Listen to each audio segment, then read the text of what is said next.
Hello legends and super legends, welcome to Veloharmony. What I'm wearing, these are not summer tights. Okay, the temperature right now is 7°C and it's going to go up to 20°C during the ride. That's what matters. You don't need to focus on what is going to be later on in the day unless you're going to be out there that long. So we're going 7 to 20. Well, at 7°C, I cover my knees.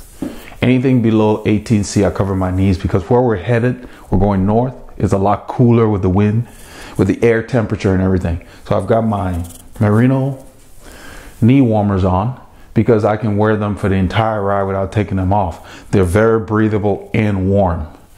And I'm also wearing, of course, arm warmers. There's no point toughing it out, even though it's going to warm up within maybe 2 hours.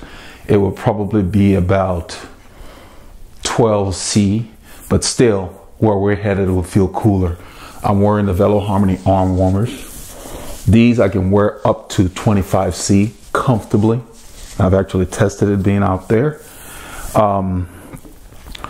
In today's ride, I decided to use my Rafa Festive 500 jersey. And the reason I'm doing that is I decided to put my badges on the jersey because after doing 2 of them since I got the jersey, the badges were just sitting around.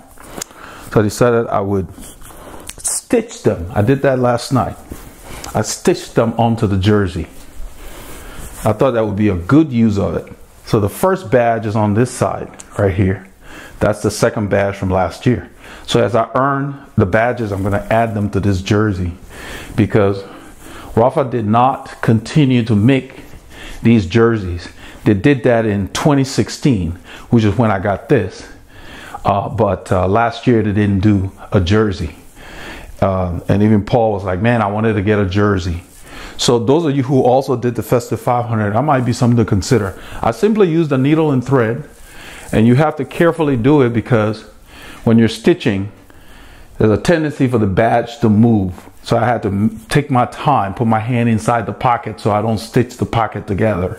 And I did that. You know, if you're not as adept at sewing, you can take it to an alterations place. They'll take care of that. But I thought that would be a nice touch. It makes the jersey unique to where somebody else may have this jersey, but they may not have all the badges that you have from the time you've been participating, if you have in the Festive 500. So it's just an idea. So you can see how it looks. I get to see it for the first time when I play this clip because I haven't put it on since I stitched it on there. I just centered it. So now, in here right now, after putting this on, I feel really good. I'm going to go outside. I know this is going to work for the temperatures that I'm going to ride in. This jersey was based on the Rafa Core line, and they run warmer. So it's perfect for fall, spring, late spring, you know, winter down here. We have days, our days always warm up like today is. I'm also wearing my Festive 500 socks, which complement the jersey very well. So I'm wearing my black shoes.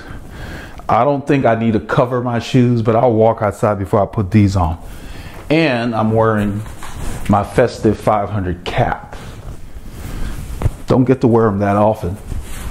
And I thought, wow, this is great. So I decided to put on the blue helmet, which goes well with it. I love this helmet. It fits my head very well, this style, the Giro helmet. Now, as far as nutrition, I wanted to go through that just to share with you guys. I'm taking 3 gels.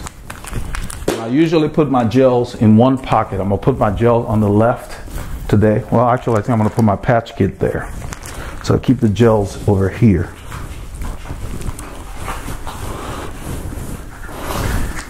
And then I'm taking a Vitamix because I want to be able to put that in my bottle at the stop. I'm only taking 1 bottle, and I have a electrolyte mix in there because it's winter. I don't want to just drink water.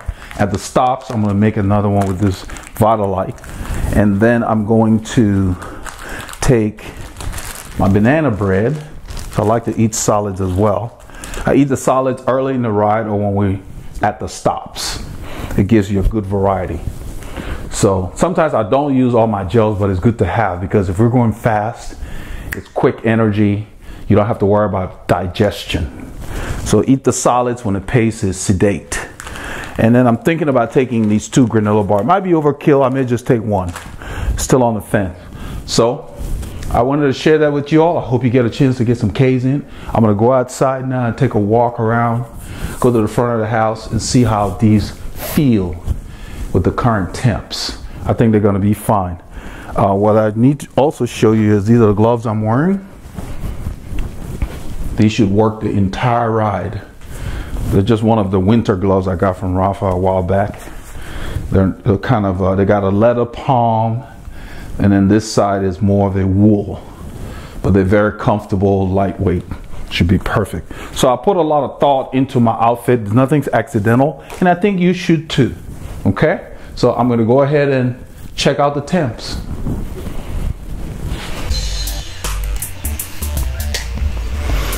On this ride, I left Northampton about 6:45, headed out to meet Team RR in the Woodlands. And after we got there, we were about to leave. Paul was running late, so he was able to hook up with us. We headed out on research out to 1488 into Magnolia, went out on 149.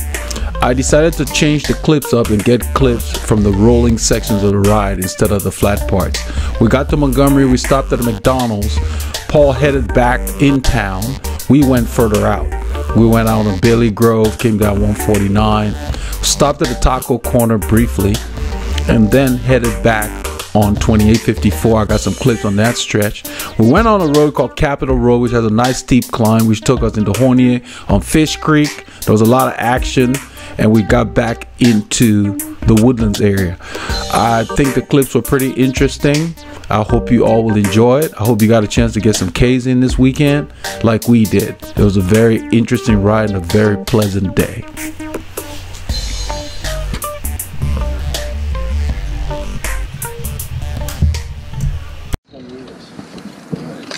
That's some old night ride. Does that sound good? And we'll stay on 149 all the way up to Montgomery. And so our first stop can be that McDonald's off on the right side in Montgomery. You know, it's right there at the intersection of 105 and 149. That's maybe 25, a little over 25 miles into the ride. And then last week, a few people cut it short and went back on 105 and back 2854.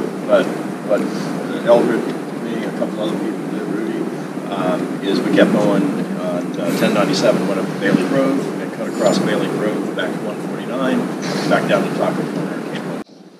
Good morning. Dark blue. How you doing? Okay, your helmet and his shirt.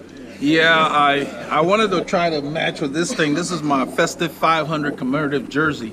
All right, let's do this. Yeah, Paul was running late. I didn't know what he was doing, so I headed out. But you can see he just rolled in right before we were about to leave. I had to leave, my man. You good? Okay. So. Yeah, I left at 6:46. Yeah, I got there at 6:48.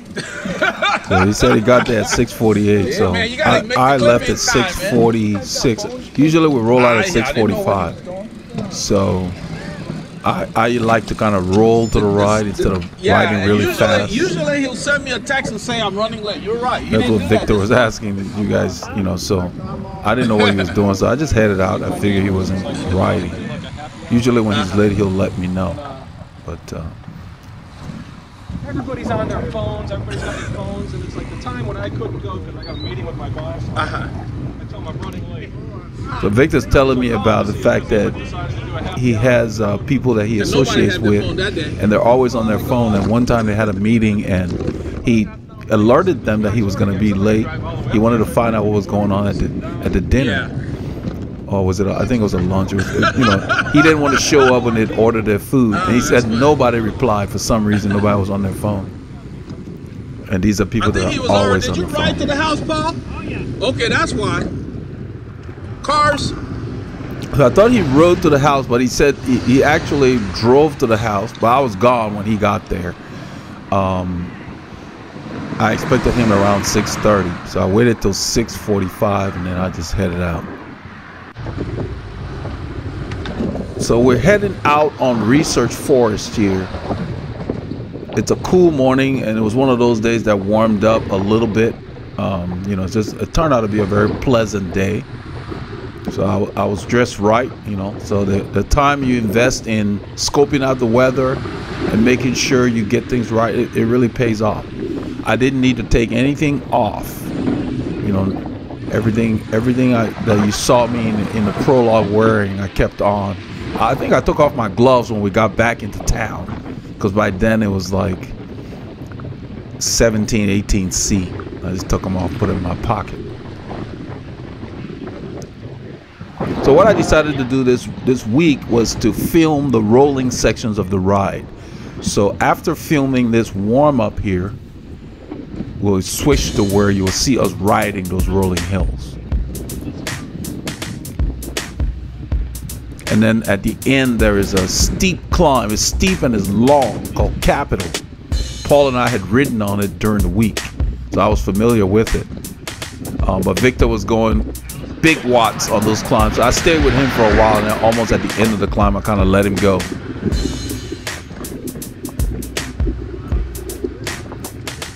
This guy on the left, his name is Paul also. That's Scott on the right there. That's Paul H up the road. So we got 3 Pauls in the group. Everybody was doing different things. The guy on the left here in the blue and black, he was going further. He was going to go to Bethel Road. This light turns yellow. We continue because it's a 3-way. We're already in the intersection.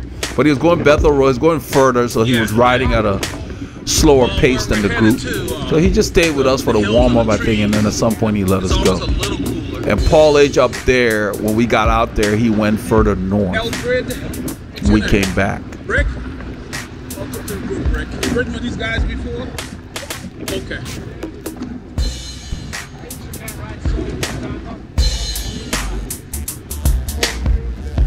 Okay, yeah.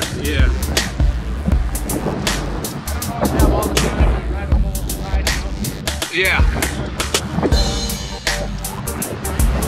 The guy on the right over there, the camera just panned. We'll come back to him in a little bit. His name is Rick. It's my first time seeing him on the ride, and we chatted a little bit.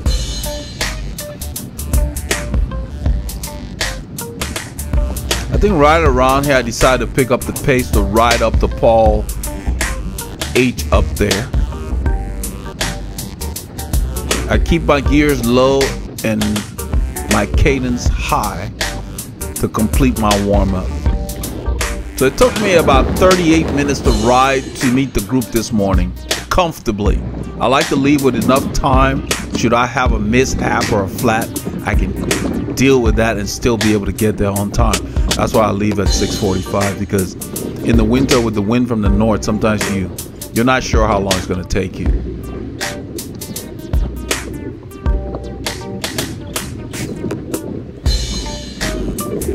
So I nudged the speed up a bit to ride up to Paul H.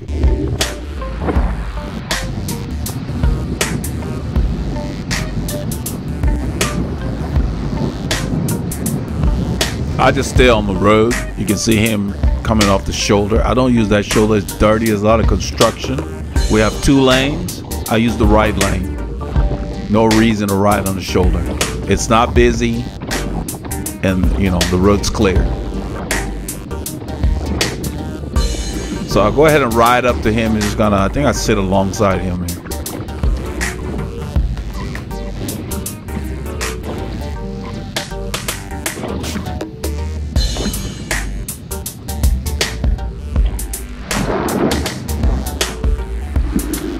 You see the guys are still a ways back.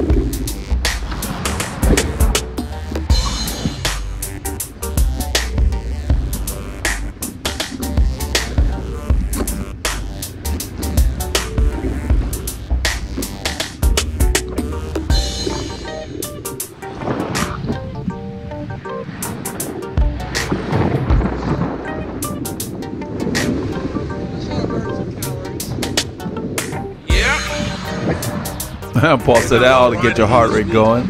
I told him, yeah. Yeah, about 9 hours. I rode a lot during the week. Paul and I, Paulie Longer and I rode a couple of times during the week. And then on Wednesday I did the trainer. Then Friday I did the trainer. So I got about 9+ hours Tuesday in and during the Thursday, we week. went out to Montgomery, 149, all the way, same route like this one, and took 105 back with the road from the house. So about 4 hours plus.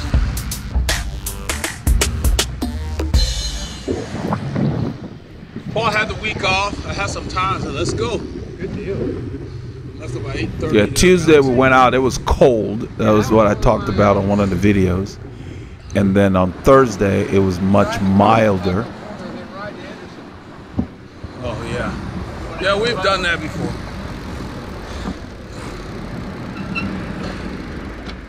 It's the guy on my right, on the left of the screen. His name is Rick. I hadn't ridden with him before. I got to meet him.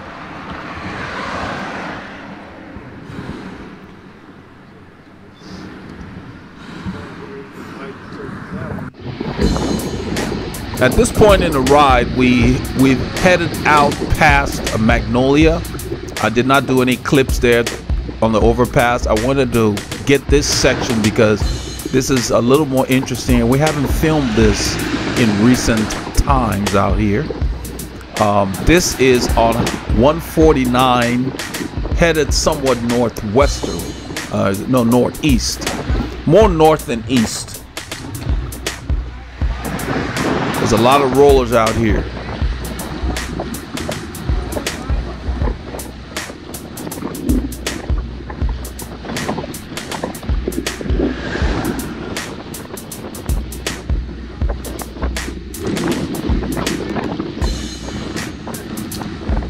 That's Rick on the right. That's Neville in front of Rick. And I believe Paul H. and Scott is pulling at this point. Look ahead on the road. You'll see all the rollers, and it goes left. There's a long climb up there, probably 4% plus, and you have to be geared correctly. The longer the climb, regardless of the grade, you want to make sure you're in a gear that your legs will not seize up or tighten up on you, because you don't want to tighten up on a climb, because you don't get a chance to recover. Keep your cadence above 70. There's a lot of mud, you know. They're doing some construction further down on the road called Jackson Road, and I'm sure trucks are hauling dirt and stuff. That's probably what that is. I just stay on the white line at this point because everything they're pointing at is on the right. And Scott looks like he's about to pull off, I think. There's more debris. I just stay to the left. I keep the camera in my left hand to get a good shot here. I was trying to get a shot at the gearing these guys were using. And we're riding pretty hard here. You know, we're climbing here 26 kilometers an hour. Yeah, what is it, 2%? It's a little more than that. It's only showing the integers.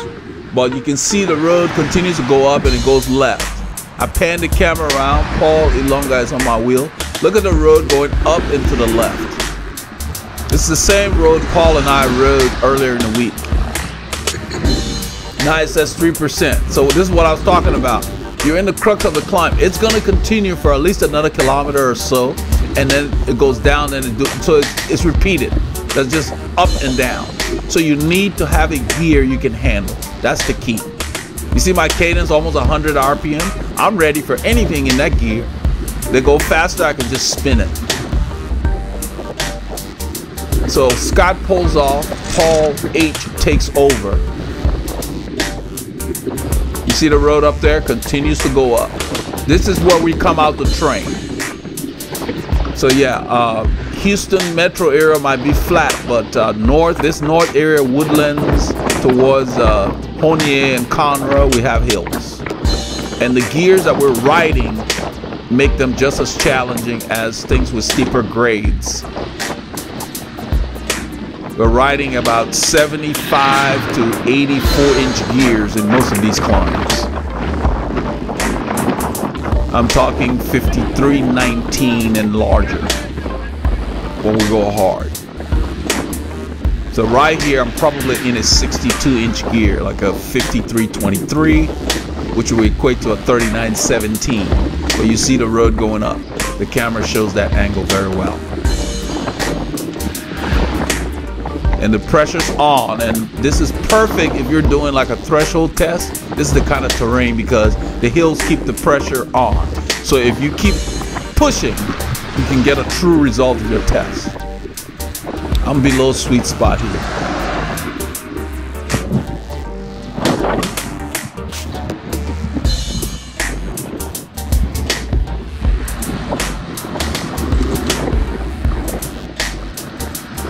It's very hard to film and ride hard. So I'm holding onto the camera because I wanted to make sure that Paul focused on riding today. And that's why I kept the camera with me. Because we did a lot of miles, and in fact, it ended up working out because a few kilometers down the road, he let us go and he did his own pace up to the McDonald's. So I was able to still capture what we're doing.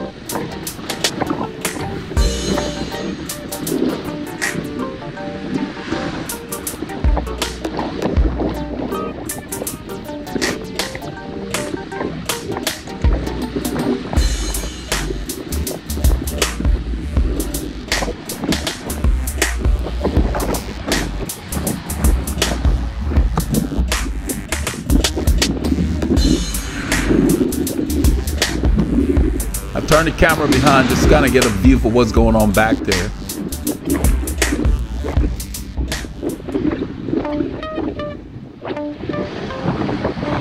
I spin it back to the front and I ride up. Whenever I turn it behind, I lose a little ground because I'm concentrating on the camera when I do that. Since it's not very hard for me at this point, I can mess with it and do all of that.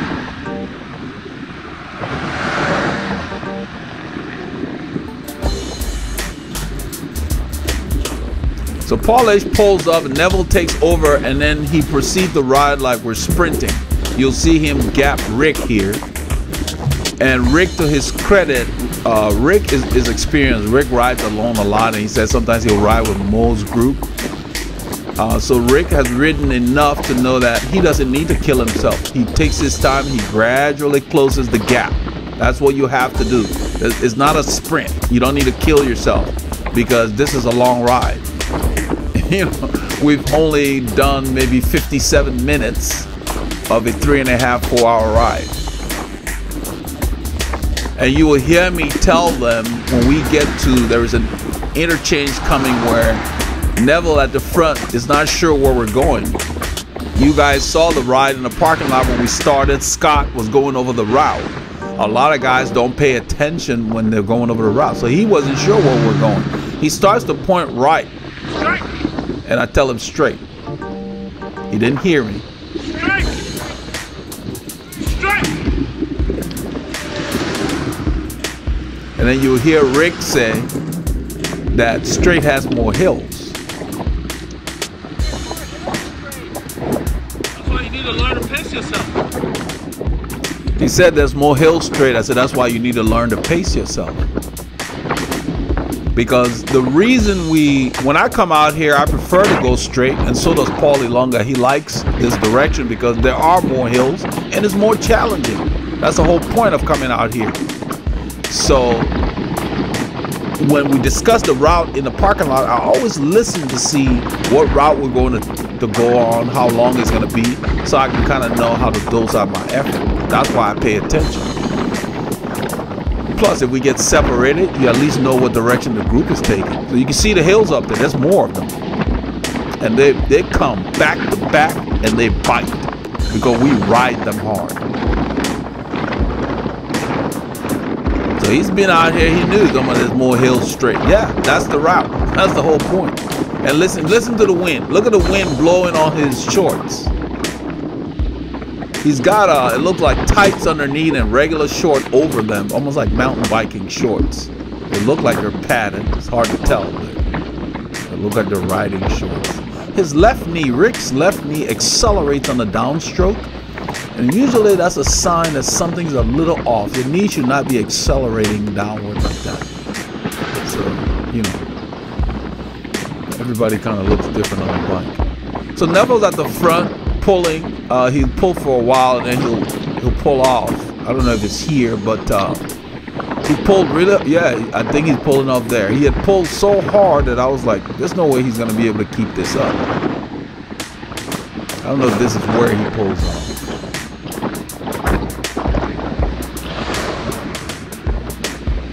So resist the urge to kill yourself when you get to the front. Ride at a pace that you can sustain. If they don't like it, they'll go around. I think Neville's pulling off. He wasn't there very long because he just killed himself when he got to the front. You don't need to go harder than the person that was up there. You can if you choose to, but I prefer, especially if the group is not very large, I prefer to dose out the effort and stay there longer and take longer turns, especially if you're feeling good. If you're feeling good, take a longer turn. It gives everybody else a chance to rest behind you in the draft. So look at Rick's left knee, how it comes down so quickly. That's what I mean when I say it's accelerating. There is a tendency from all the studies I've done in my experience with fit. When your fit is off, especially if the saddle's just a little off, your knee turns to drop like it's falling into a hole that you didn't expect was there. Like if you're walking and you step into a hole you didn't think was there, you know, it surprises you and you step down further. That's what that looks like. The left knee looks like it comes down too quickly. I don't see a lot of movement on his torso, so it looks okay. So it may just be a fore-aft or a cleat adjustment, but he needs some kind of a tweak. He and Paulie Long got turned around after we got to McDonald's. Now here's the road going up again. It says 1%. It's just going to show the integers. Now the thing about climbs is they'll go 1, go to 0, go to 1. We're still climbing here. Now it flipped to 2. So these things are short, steep, and sharp, and we don't do a lot of downshifting. There's another one up in the distance, and then on the downhill we don't coast. He's kind of soft pedaling here. I can tell because I'm behind him. I feel the effort reduce. I don't believe I pass him here. I think on the next climb I end up passing him because he just seemed to be working very hard and he wasn't making a lot of progress. I don't spend a lot of time at the front because I had already done a lot of pulling early in the ride. So when I do pass him, I pull hard for a short while, then I drift to the right and Rudy and them come around. You can see how I'm coming up on his hip simply because I'm going faster than he is, even though I'm riding comfortably. And I think it's here where I go ahead and just to maintain my momentum. Yeah, just to maintain my momentum, I pass him because he's going slower and slower. So I ride at the front for a little bit. I don't know if I turn the camera around or not. I don't stay up here very long. I came by him because he was going so slowly. We were using the momentum from the prior climb and he wasn't even taking advantage of that. He didn't need to be on the front. So I just maintained my momentum instead of slowing down. Turn the camera around a little bit. You can hear the wind. I think on the next climb coming, I move to the front. I get them through the guardrail here.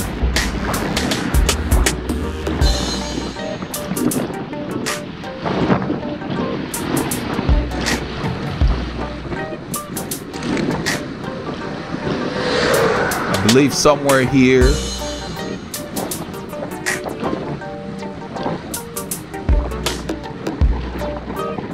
Drifting to the right a little bit to give them some room. I just move over to the right and drop the pace a little bit and Rudy picked up on it and he rolled up. Now that's a road racer. He can tell when you're getting off the front. You don't need to do a whole lot of signaling. Just moving over, dropping the pace, lets them know, you know, just keep the line going. Not every rider can pick up on those little subtleties, but Rudy nailed it.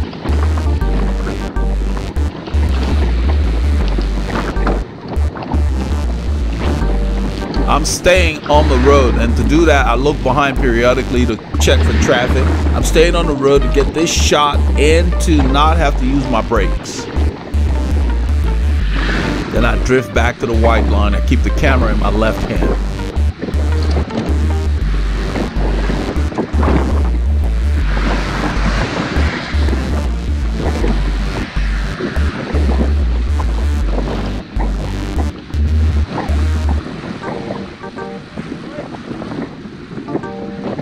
So because of all the kilometers in my legs, even though we're riding hard, I'm sitting in the draft and I'm probably at the top of zone 2, getting into just the bottom of zone 3.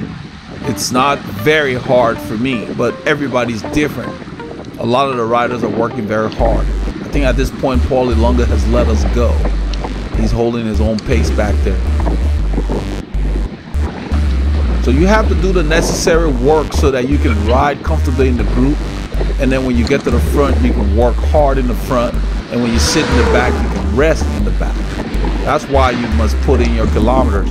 You can't just depend on the group ride.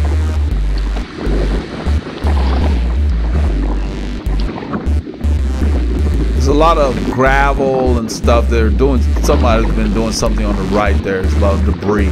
I just stay on the road here. I have to deal with that.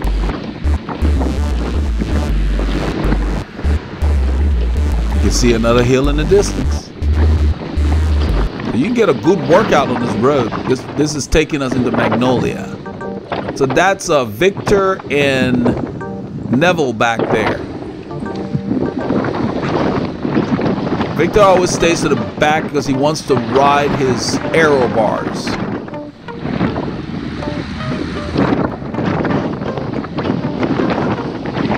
You hear that wind, it's blowing.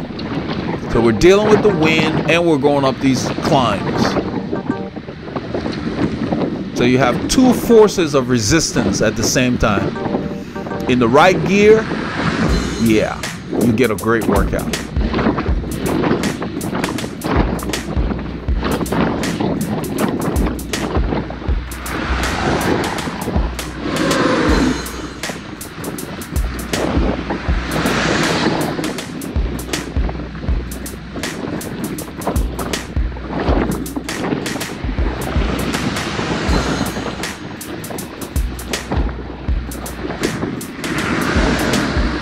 I'm basically riding the white line right here because the edge of the road is so narrow.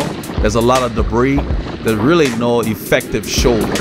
So we're using the lane. I'm basically in the lane here. I stand up here to close this gap after the tracks. Whenever we go over a lot of obstacles, I leave a little bit of room. You should do the same thing when you're going fast down a descent.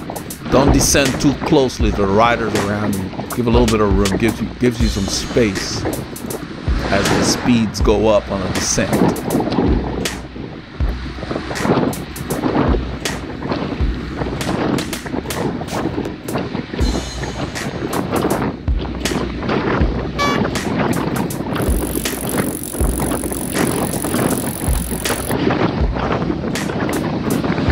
You can hear the wind. You look at Paul H's jersey here.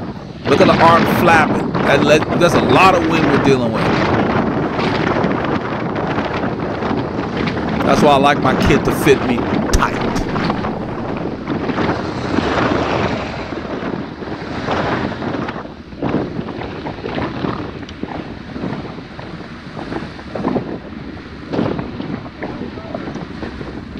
The shoulder ends. I mean, I wasn't using it anyway. But it ends abruptly as we approach downtown Montgomery.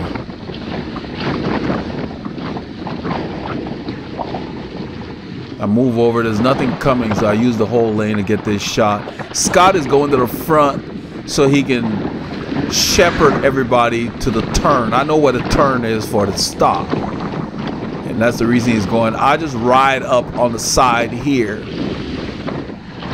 keeping my speed because they're going a lot slower. We're not near the turn yet.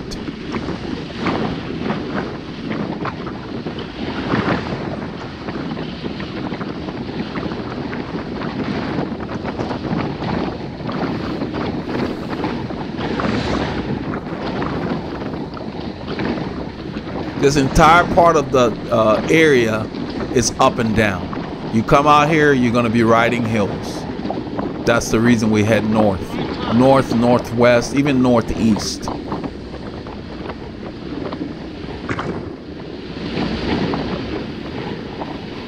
There's the parking lot right here for the McDonald's. I go ahead and stay on the left.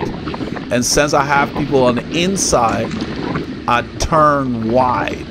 I don't use the apex of the corner. I turn wide, close to the yellow line. Let them know there's a car coming just in case somebody wants to follow me there. But I let that person on the right execute that turn.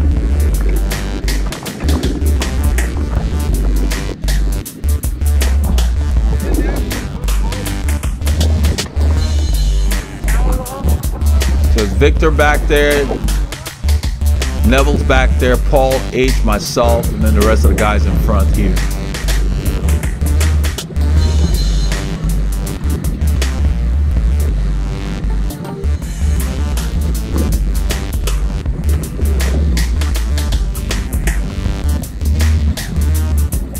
The McDonald's across this parking lot. I don't particularly care for riding in parking lots that much.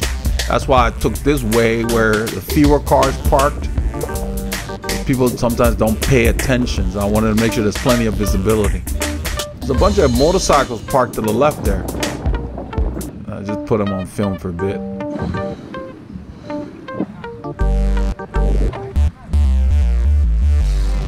I think it's Victor's first time stopping here, as he asked why we're stopping at a McDonald's. Yeah, we stopped here last week, I believe. It was really cold. The guy stayed inside.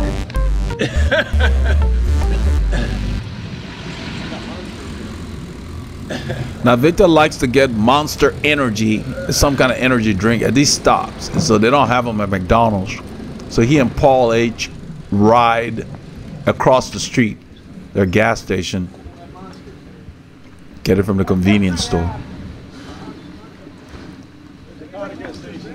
So Scott telling him Station right there, Victor. We'll wait for you.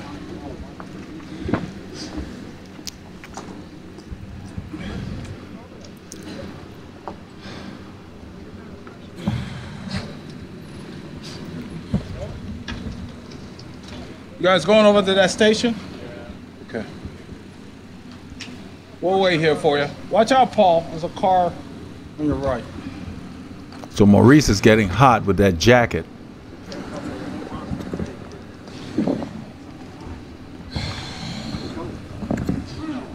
It's warming up. Yeah, that's yeah. I was just beginning to say that because it's hot.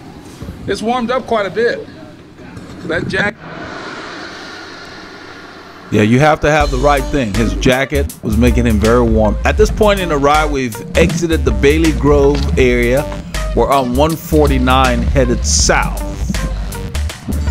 So we had waited for some of the guys that have fallen off the pace when we're on Bailey Grove. And I'm getting behind Rudy here. Scott is up the road. Stretches of the ride, Victor kept powering away like he usually does, and nobody would go with him. And at this point, we've lost Paul H, who decided to go up to a place called Osborne, further up in the forest. He's going further out. We're headed back in. So I'll go ahead and ride up to Rudy here. We also lost Rick and Paulie Lunga. They headed back after we stopped at McDonald's. They headed back into town. So we're headed south here on 149. And in this area here, of course, more hills. That's the reason I headed out with them. I figure I'm out here, I might as well get extra work in. I ended up not riding on Sunday. I just took the day off to do other things.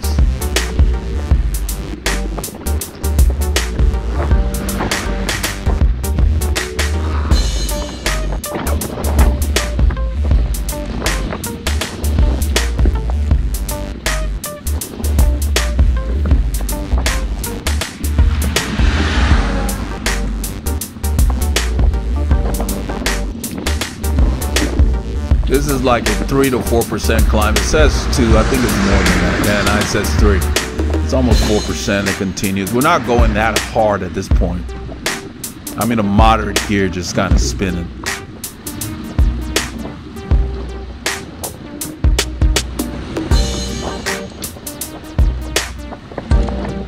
I think Scott is at the front. Victor's behind Scott. Rudy's here. I'm behind Rudy. There's a lot of debris on the road. Clump of grass there. I just went a little left of it. I went between that and the white line. Caught a piece of it, but it wasn't anything. I didn't want to get over those little bumps. It shakes up the camera too much. Maurice is behind me on my wheel.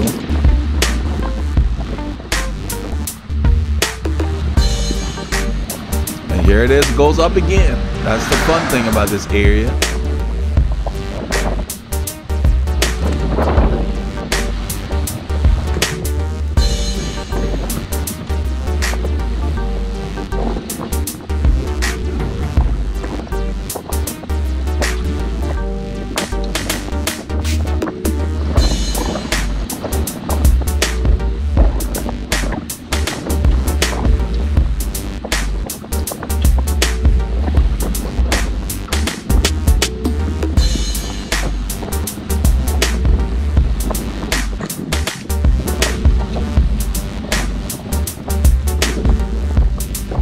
So you figure a lot of these climbs, they may be short, but you're spending anywhere from 20 to 40 seconds or so on each one. And if they're coming repeatedly, over time, you get a great workout. And you vary it by selecting different ratios of your gearing each time you tackle them. That's how you improve.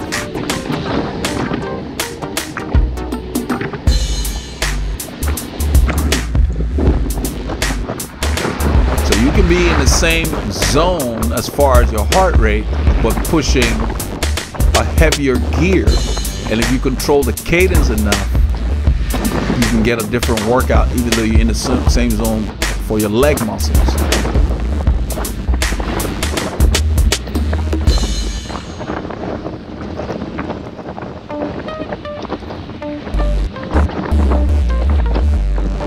So Scott pulls up, Victor takes over.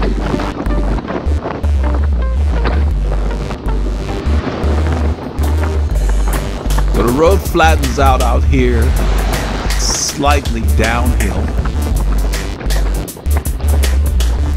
And you can see how our speeds increase because we keep the effort the same.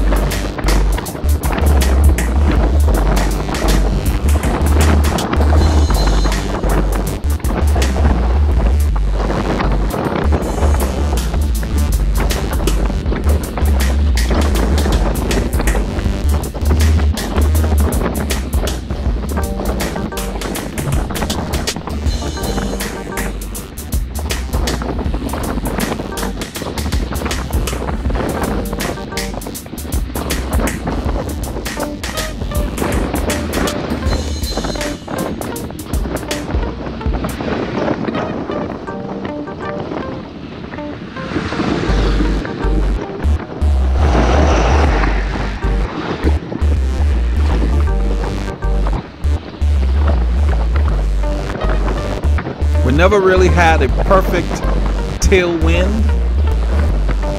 The wind seemed to be swirling around as the day got warmer. It seemed to be coming out of the south more.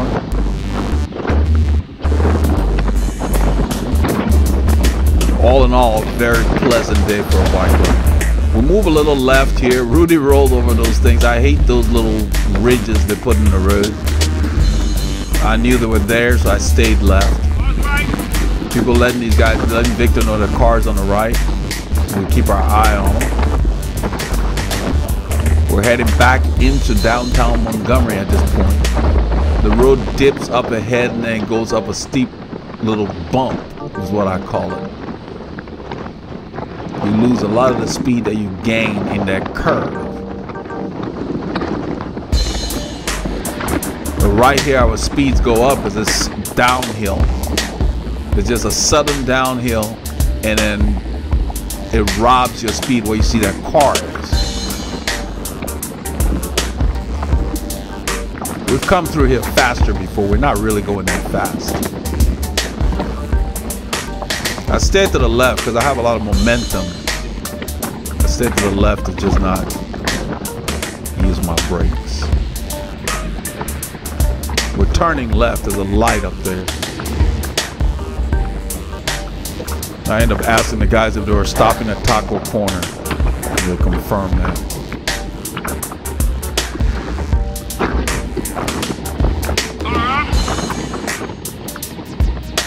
Stop it.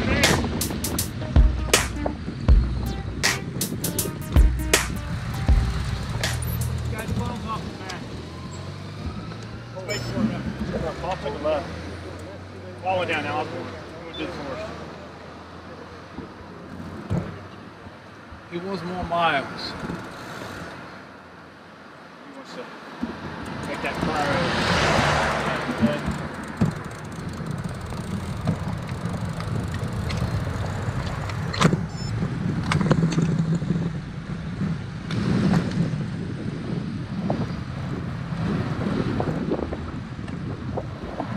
Are we going to Taco Corner? Okay.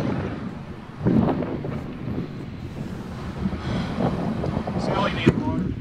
Yeah. You gotta get me a Frappuccino. These guys are joking about getting some of the food and fixings that they prepare at Taco Corner. That's what we're laughing about.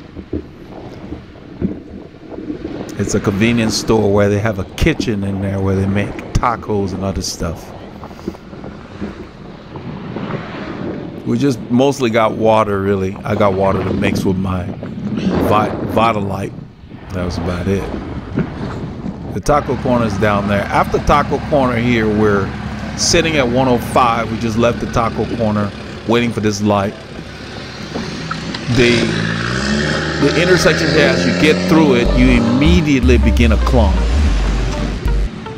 And we rarely film this section, so I decided to get this. This is a nice climb. It's one of these climbs that's hard to get a rhythm on. It's just up and down. See where the cars are? It's up and down, up and down.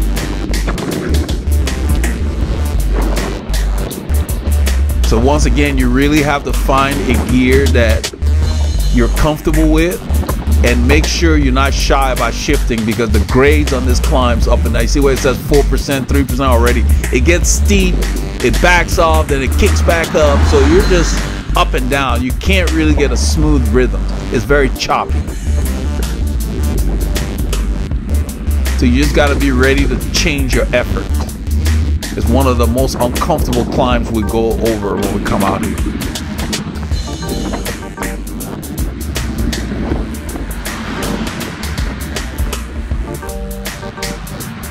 So all I do is I make sure I'm on the small chainring when we go through that intersection, and I just shift accordingly in the back to keep my rhythm close to optimal for what I like to use when I climb.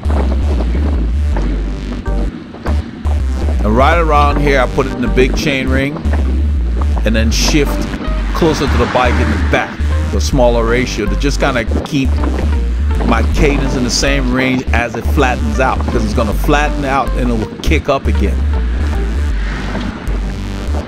So the whole time the camera's in my left hand, I use my right hand for shifting. So even if I'm holding the gimbal, I can still shift from the small to the big chainring with no issues.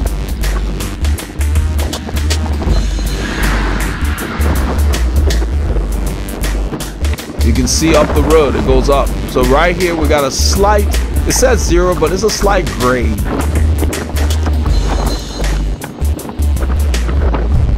So it's exposed, there's a lot of wind, and then it's up and down. So when you come out here after riding all the other hills we've done and you hit that one, it always throws off your rhythm a little bit.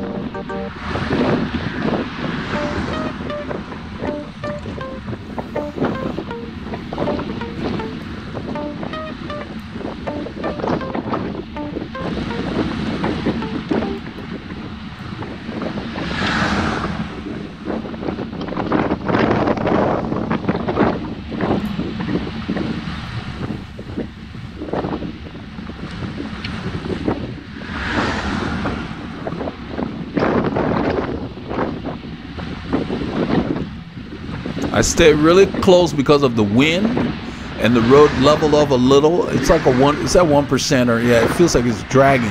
I'm on the right side of Rudy. The camera's still in my left hand, but I'm just searching for the best area for the draft.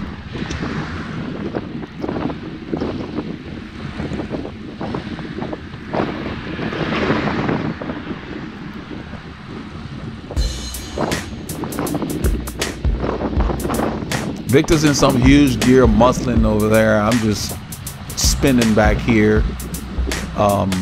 As we crest, this is a little bump here. It's probably what we saw in the distance. We crest this, and you will see our speeds will go up because now the road starts to level off. So if you have killed yourself back there and you were over geared, once the road levels off, you have a challenge keeping up with the change in speed.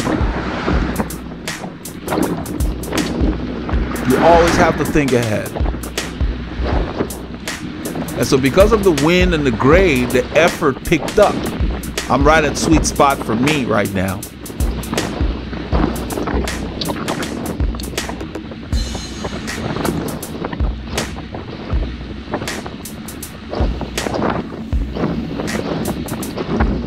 So the gimbal's in my left hand next to the brake hoods.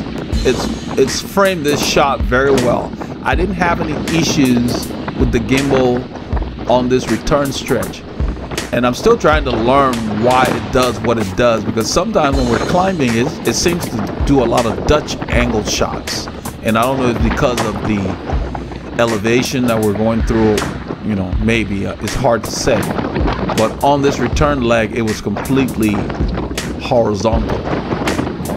You hear that wind.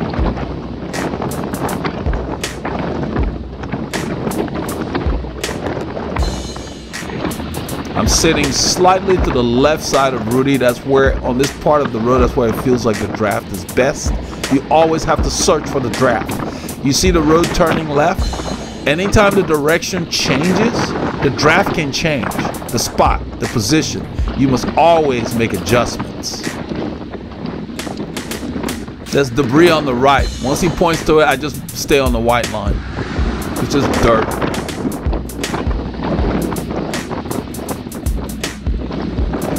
Even though this is a highway, a major highway, it's very, very quiet this Saturday morning. We don't have a whole lot of cars zipping by.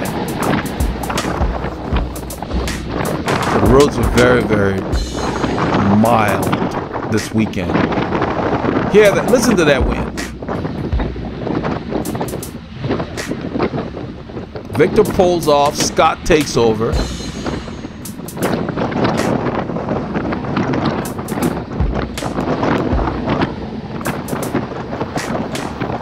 We rode hard for the whole time we were out there. I mean, you know, you're in the back, yeah, you get a bit of a break, but the entire ride was a good workout.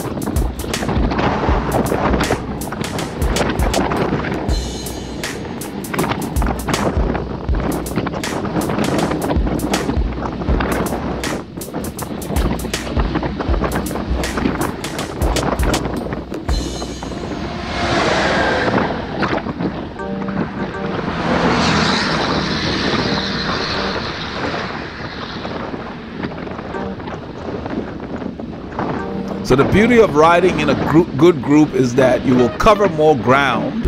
So I'm in the back and I'm in zone 1, about the bottom of zone 2. And we're doing 34 kilometers an hour thereabouts. If I were riding solo, I would probably be in the top of zone 2 to the bottom of tempo at the same pace. That's the benefit of the draft. So I can travel further with less effort by working together with the group. You can see we're following fairly close because of the wind.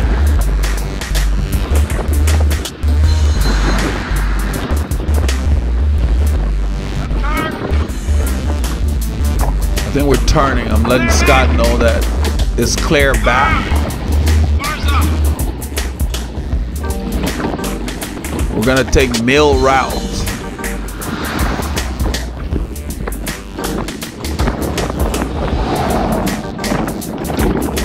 ride under the canopy of trees. Gives us a break from the onslaught of that wind on the highway.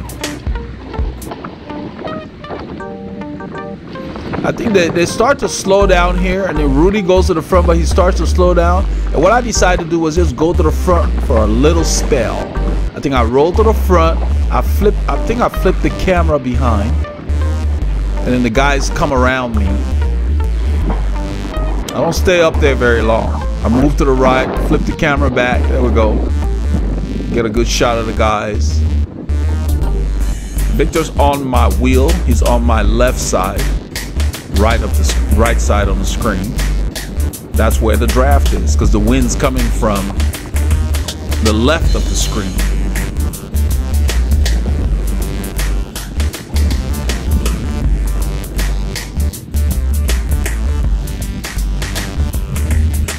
Oh, that was I thought it was Victor. That was Maurice.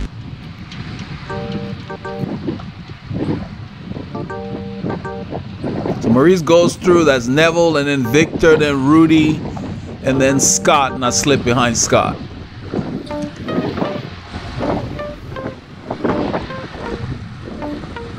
We had a southeasterly wind this Saturday. Look how the day has turned out. Look at the sun coming through the trees there. It's just beautiful.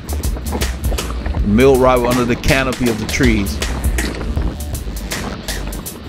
We're headed in the opposite direction of what we usually do on this road. We usually head west. We're heading east. So the hills are a little different. When you ride in a group, you can tell who's firing or who's getting tired, just really from body language.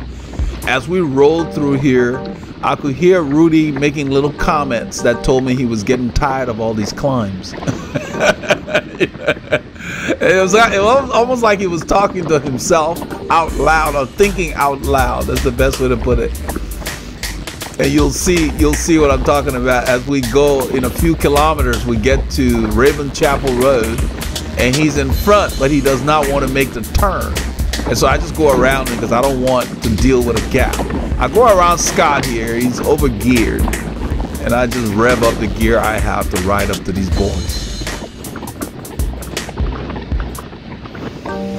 That's the biggest thing about not selecting your gear properly, because it's just the laws of physics. If the gear is too heavy, you're not going to be able to turn it fast. It will take you a while to build your momentum. And when you need speed, you have to be in the right gear. That's just the way it is. Whether you're going up a climb or on a flat road. If you can't get that momentum going, that's how you get gapped.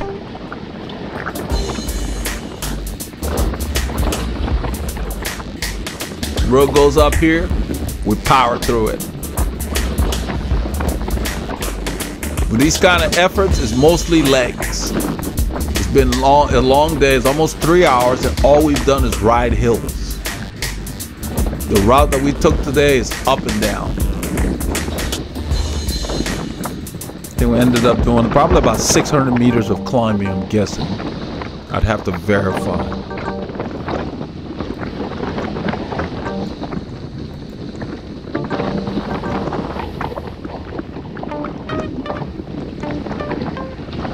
Yep, about 620 meters of climbing. It's almost 1,900 feet.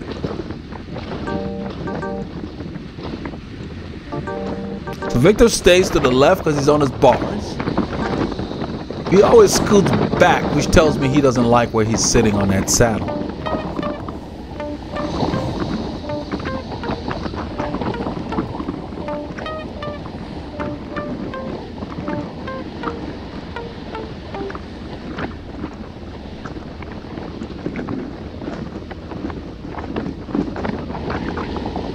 Scott's behind me. I let Victor know there's a car up because he's sitting in the middle of the road there. So he closes it up a little bit.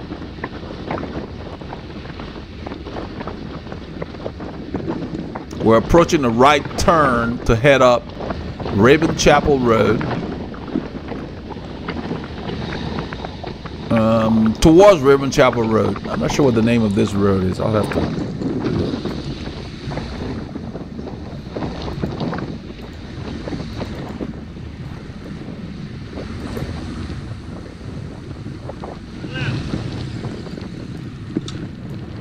So as we turn right here, you see I move up because Rudy backs off, and I just ride up to these guys. Since Victor was over on the left, I'm letting him know there's a vehicle back. But you see I ride up and close the gap because this road goes up and we're going into the wind. I don't want to work too hard chasing a gap that I didn't help to create. So when Rudy started backing off at the corner, I just went around him. That's the way you have to ride. Save your energy for the important parts of the ride instead of wasting it closing gaps.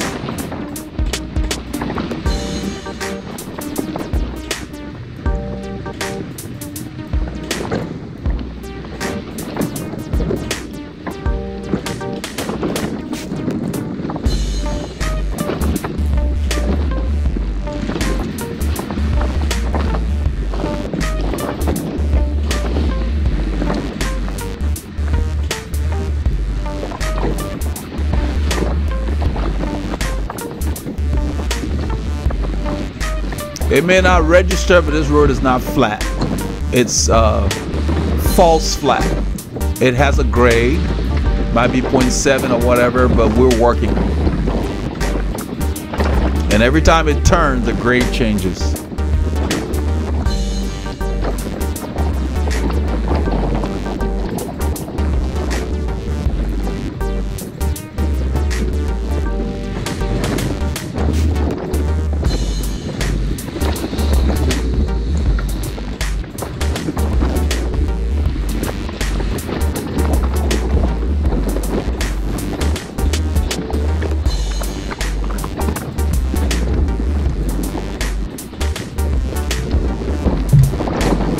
So this road is called South Pine Lakes Road. It connects the mill route and is taking us to Raven Chapel Road.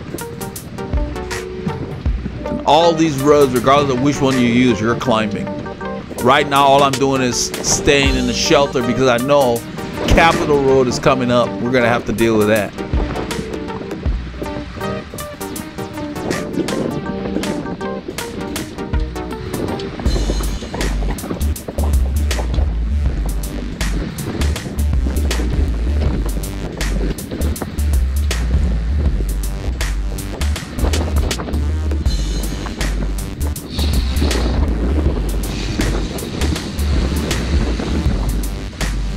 We're gonna turn left at the corner here.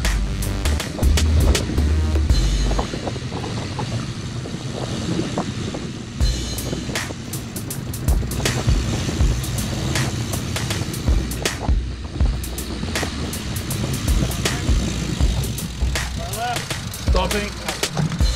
I go ahead and unclip because there was a car on the left and a car on the right. They clear, I clip back in. And this is Raven Chapel Road South.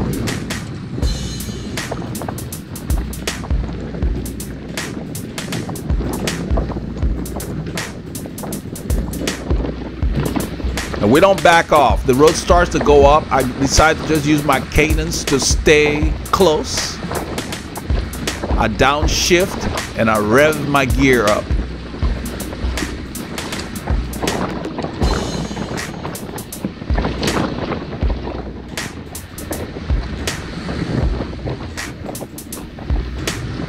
At this point, I can tell that Rudy's getting a little tired of these climbs.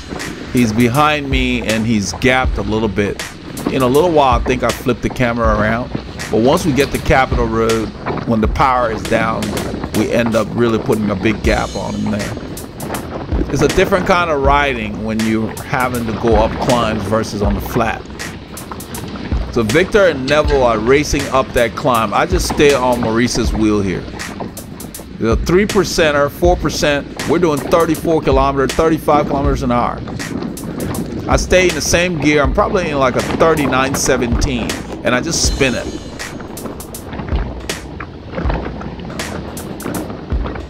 So all they're doing is the road goes up, they attack the climb, then after the climb, the soft pedal.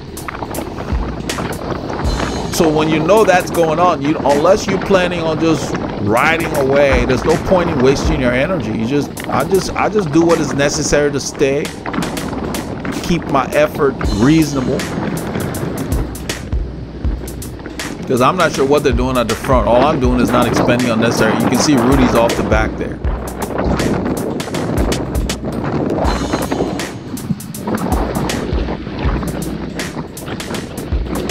I had a week where I put in a lot of kilometers, so my legs recovered well. They were feeling good today, so none of this stuff bothered me.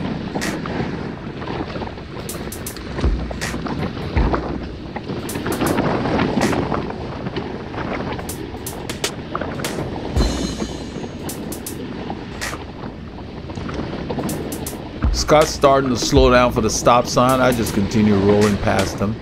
There's a four-way stop sign up here.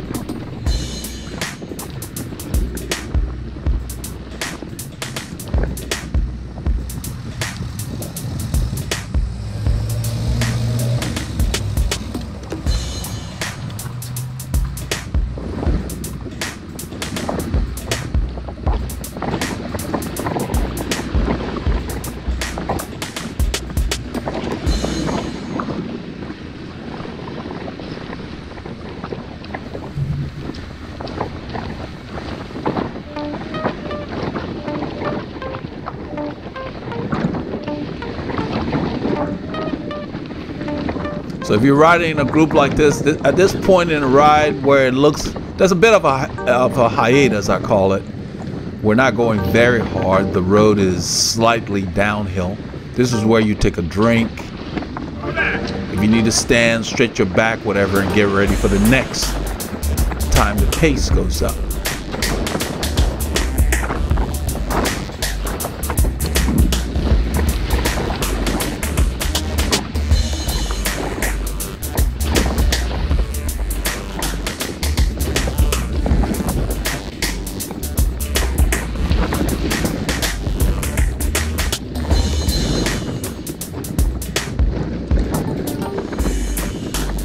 We're not going full gas. We're not going super hard. I'm sitting in the draft here on Maurice's side. I think he's hanging back because those two are messing around, speeding up, slowing down. I don't think he wants to draft them that closely. And it's not necessary at this point. We're going to be turning left to go east on Capitol Road.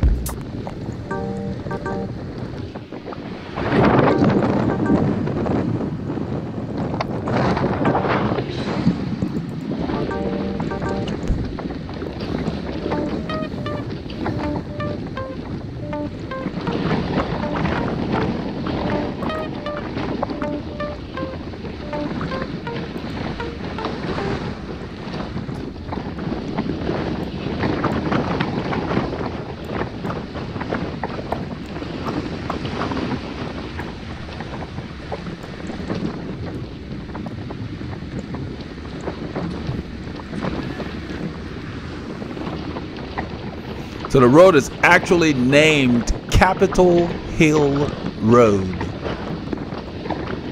And once we get close, I believe Scott is going to ride up there to let them know. Yeah, he's letting them know we're turning, because these guys, when we're going through the route, not everybody pays close attention. So he's making sure they know that we're not going straight, because usually we go straight.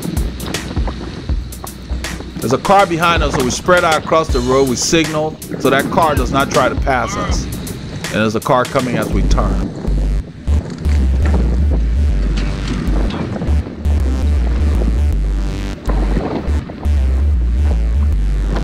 So I roll to the front here because I know there's a long climb. It's not called Capitol Hill Road for nothing. Usually on this road we're headed the opposite direction and we have a long descent. So I ride up to Victor in a little bit and just sit, because every time the road goes up he likes to go hard. I already decide that I'm just gonna sit and go hard but not full gas.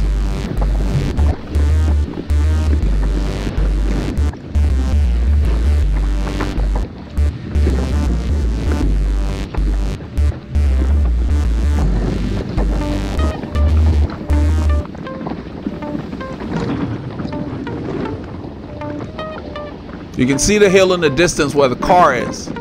It starts where that car is and it continues probably about 1 kilometer. It's long. So this is the descent before we begin the climb. Right about here it starts to level off. I move to the left. We're on this climb here. I let him know there's a car back. He moved over as that car came by because it startled me too. And he's basically going full gas. I decided to just sit on him for a while. I figure I'll do about 3/4 of the climb and then let him go. Because if I really wanted to go hard, I would just blast and finish the climb. But I'm like, at this point, I decided, nah, I'm not gonna go any harder. So I maintain my effort. The climb's right there. Well, he's almost at the top. We're not at the top yet. I stand up here. That's the top right there. He's over the top. I stand up here. I'm on the top of the climb too. And right here, I turn off the power. You can see my cadence drop. I think I spin the camera around. He's coasting down there. I spin the camera around. Scott behind me.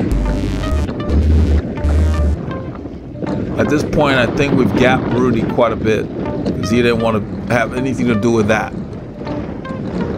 We're on the descent here.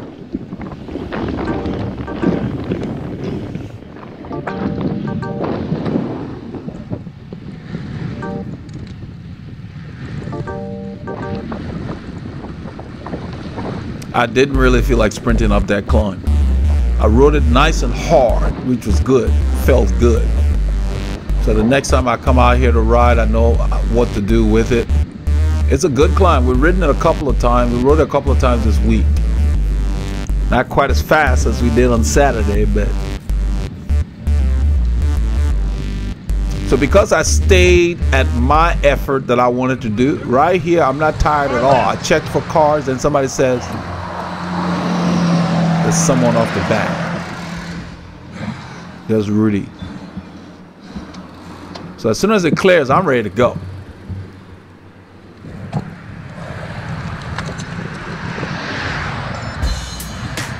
So when you overextend yourself, you might end up needing more rest than other people who know how to stay in control. So at this point, I'm ready to go because I stayed well below, threshold or anything on that climb, knowing that we got more to do on Fish Creek here.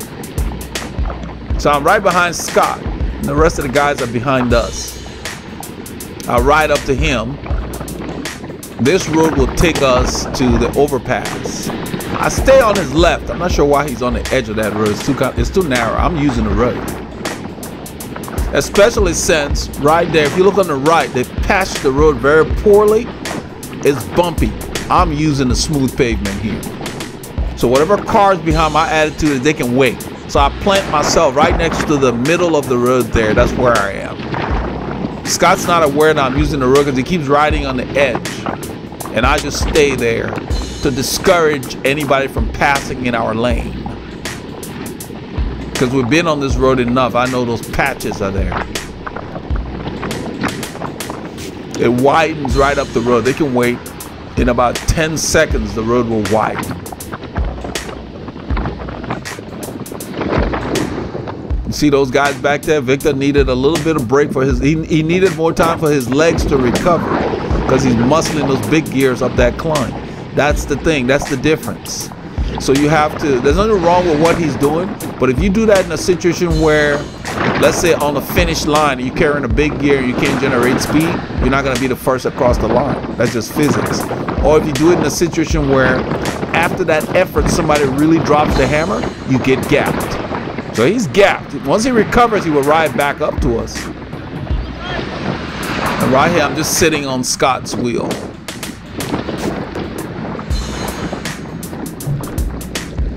The low cadence, big gear work have their place, but you can't make it, you can't do that on every ride. That makes you a one-dimensional rider.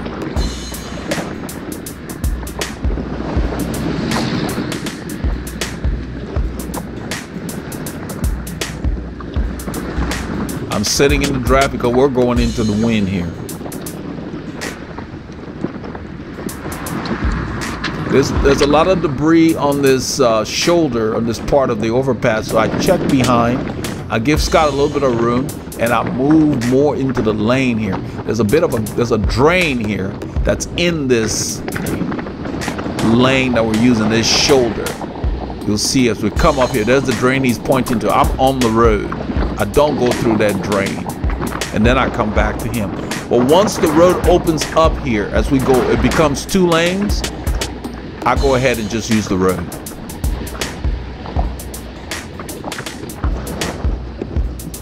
So he's on the shoulder, I'm on the left. I'm using the road. It's not busy, there are 2 lanes, there's no reason to be riding that shoulder. There's enough of us, we can use this lane. Even when I'm riding solo, I may ride where he is, but I'll be closer to the white line than to the grass.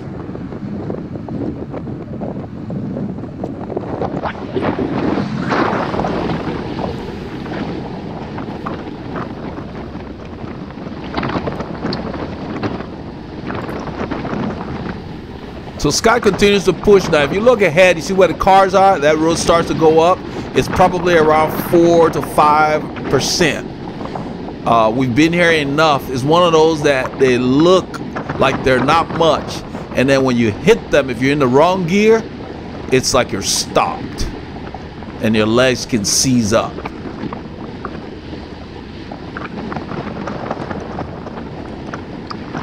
And I think Scott ends up being a little overgeared. Well, he's spinning here, but for some reason, I don't know if this is where I pass him. He just seemed to be going slower. Maybe his gear was just too low. Because I'm just maintaining my momentum. I like to enjoy the momentum I come into any climb with. I don't want to lose that.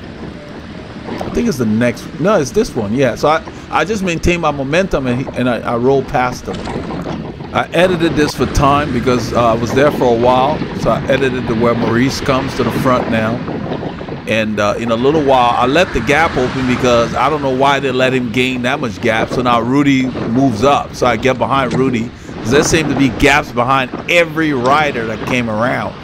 Usually that will happen when either people are getting tired or they're being sneaky. So it's like, you know, they need to keep the gaps closed and everybody needs to come through and take their pulls.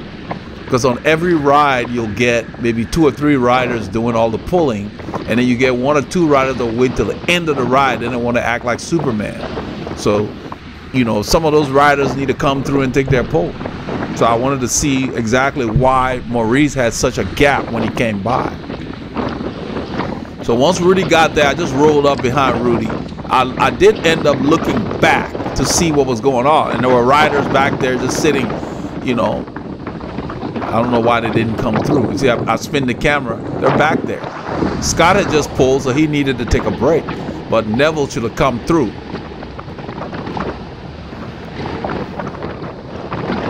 So, you know, people have different reasons for not coming through. Maybe they need a break, and, you know, I don't worry about it, but I'm not going to pull the group the entire time.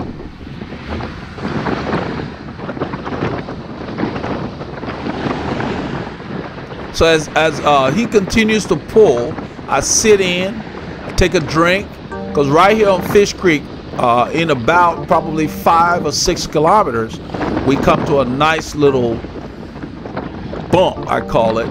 It's steep, it comes fast after a bridge, and everybody gets excited on that because we're getting back into town. People seem to have an adrenaline when they're almost home. You know. And so it's always fast on that climb, and today was no exception.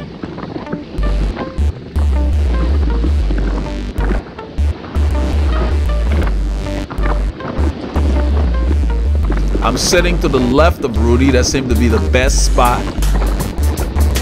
That's it gave me the best draft in this situation, and the road is a whole lot easier to deal with than that little shoulder. So you see I'm on his left, and I move further out and slow down as we go down a little, what I call decline, I guess, because this road's up and down, just slight at this point. But we're just rolling along at almost 40 kilometers an hour, like it's nothing. I'm at the bottom of zone 2. This is endurance pace at almost 40 kilometers an hour. That's the beauty of being in a group. I'm sitting in the draft.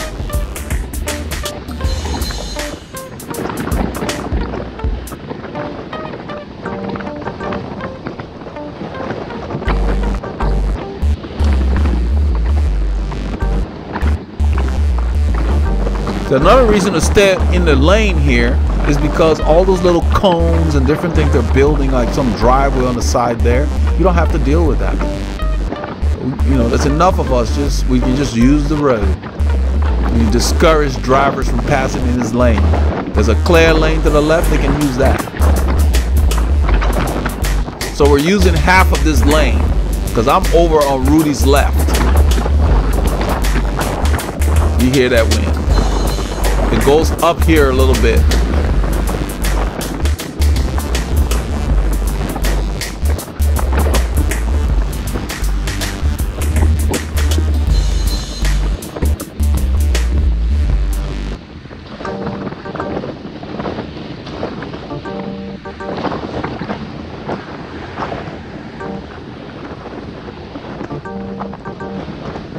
So Maurice taps out, Rudy goes through. I rolled up closer to Rudy because what I've observed is whenever Rudy gets to the front, he gets a little bit too excited. so I was like, okay, if he's gonna go faster, I'm not gonna waste any energy closing drafts. Now remember now, Rudy was struggling back on the Capitol Hill Road. And here, because the terrain is different, he keeps his cadence up. We go through this light, it's yellow, we're in the intersection, we're going. And he keeps his cadence up.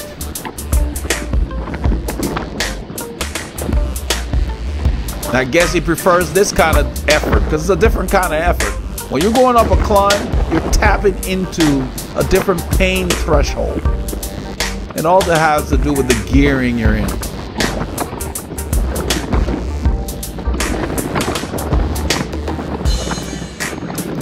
This road is slightly downhill here, so that's another reason we're carrying more speed.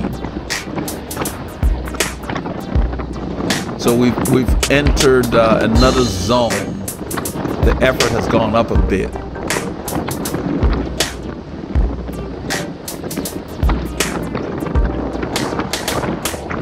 I'm closer to tempo than zone 2, so that's how you can tell, you know, when the effort changes, you should be able to tell even without any kind of gadgetry. I don't look at heart rate when I'm riding. It's just feel. I know we're going a little harder than when Maurice was at the front. And since I'm closer to the front, the draft is different for me than when I was in third position. So for me, I'm thinking that bridge is coming. The little hill there that gets us closer to Onia, Egypt area is coming. So you see I move over to the right. Because right there, that felt great. And then Rudy starts to slow down. I'm not sure what he's doing, but you see right there. Then he stops pedaling, so I just roll past. He didn't signal that he wanted to get off the front, but it was like he went so hard that he couldn't stay there any longer. I roll past, and I keep the effort the same. I don't care about the speed because the conditions have changed. The wind has picked up. That's another reason he pulled off. I don't stay here very long. I've done a lot of pulling on this ride, so I come up to the front.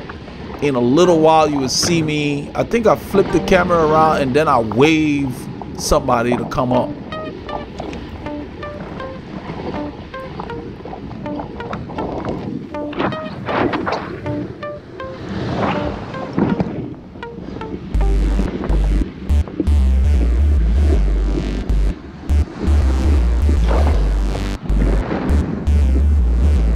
Wait Neville to come up. He comes up.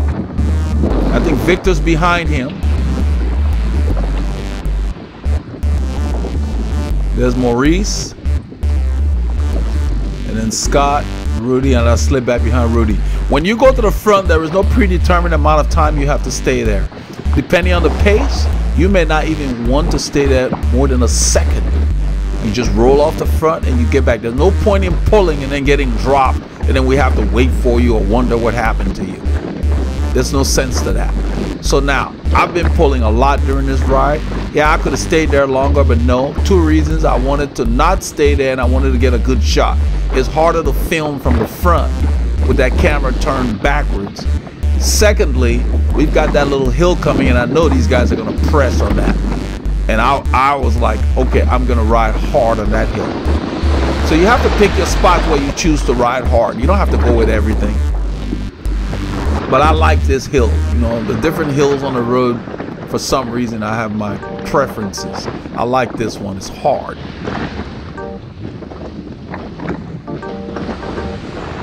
So I decided to stay behind to get a good shot and get ready for this climb. Right around here, we're going to come to a bridge. We're going into the wind at 35 kilometers an hour. I shift to the small chain ring and move the gears in the back to like my 13. So I mean like an 81-inch gear.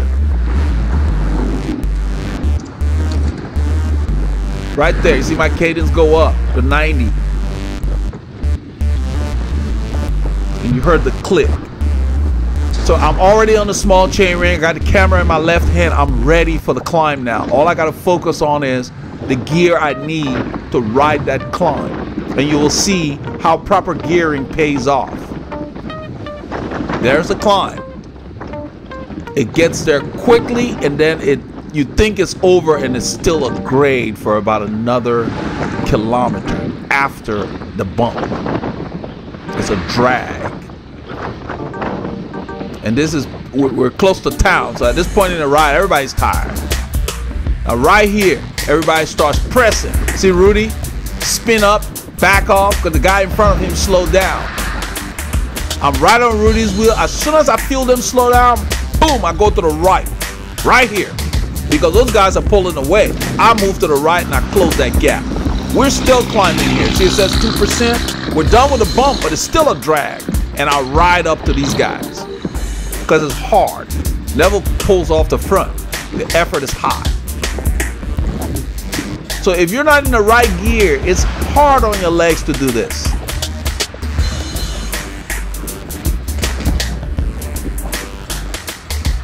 So I went from zone 2 to zone 4 to close up to these guys. And once I get up here, I shift up to the big chain ring, move it back to a milder ratio in the back. Because now I know we don't have any more bumps. And I can just sit and film. So you need to be focused on that when you're riding. Pay attention to what your gearing is doing and so forth and so on. You hear the wind. It's hard. We're riding hard here because the conditions and the grade dictate that.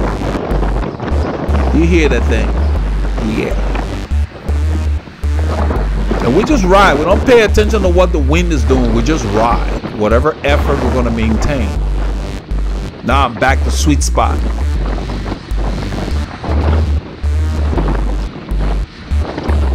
So you got to be able to change through the zones without blowing. And if you've never trained in all those zones, it's hard to do it in a group. That's why you have to prepare yourself. You can't just go out and ride. You have to hit those zones if that's the kind of riding you want to do. If you only ride in zone 2, when somebody goes faster, your engine would sputter.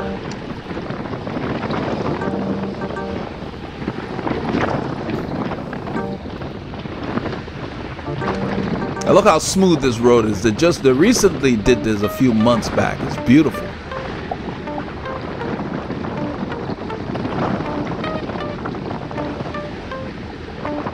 We're staggered because that's how the wind is blowing in our face and to the right because of the curvature of this road.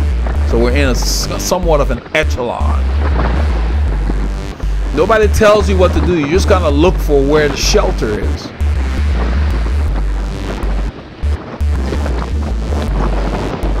And because the wind is mostly from the front, this staggered rotation we're in, we're not overlapping because really the bulk of the wind is coming from the front. The rest of the guys have closed back up to us. But it's just that generating that amount of watts on that climb. Not everybody is prepared to do that. So you get a separator. We call them separators. If you never train to generate that kind of wattage when it calls for it, you get dropped.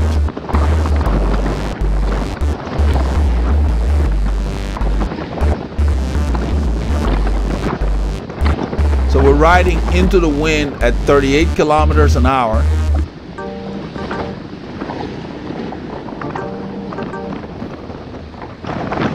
And in a little while, there's a truck that comes by. It's one of those cement trucks. And I guess he didn't want us to pass him. So he kind of moved to the shoulder at the intersection, trying to block us. And so Rudy started to draft him. You know, that's why I decided to put the camera up. There he is. That guy, the cement truck there. He passes us here. He gets in the right lane. I'm sitting on Maurice's wheel as we approach. And you will see Rudy come around. I thought to let Maurice know, watch out for that guy. You see him coming over to the right? Just being a jerk. So Rudy goes by to draft him. And then he takes off after the light changes. He was being a little jerk. They don't want us using the lane, but now he doesn't want us to pass him on the shoulder. So at that point, I put the camera up. I hope you guys got a chance to get your K's in. But this is what we did on Saturday.